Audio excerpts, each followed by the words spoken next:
আসসালামু আলাইকুম। আমি একটি ভিডিওতে বলেছিলাম আমার আর্মি এবং সেনাবাহিনী খুব বেশি পছন্দ। তার একটি উদাহরণ আজকে দেখাচ্ছি।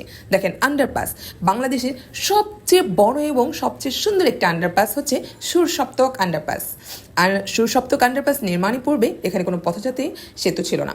পথচারী পারাপারের জন্য এখানে একটি জেব্রা ক্রসিং ছিল। 2018 সালে 29 জুলাই শহীদ রমিজউদ্দিন ক্যান্টনমেন্ট কলেজের সামনে সাংঘাতিক একটি দুর্ঘটনায় রাজীব ও দিয়া খানম মেম নামক দুইজন শিক্ষার্থী মৃত্যুবরণ করে। ইন্না লিল্লাহি ওয়া ইন্না ইলাইহি রাজিউন। সুরসপ্তক কেন? এই আন্ডারপাসের নাম সুরসপ্তক রাখা হয় 1971 সনের মুক্তিযুদ্ধে শহীদ 7 বীর শ্রেষ্ঠদের সম্মানে। দুইজনের মৃত্যুকে কেন্দ্র করে পরবর্তীতে নিরাপদ সড়ক আন্দোলন শুরু হয়। আন্দোলনকারীদের দাবিগুলোর মাঝে একটি ছিল কলেজের সামনে একটি আন্ডারপাস নির্মাণ করা।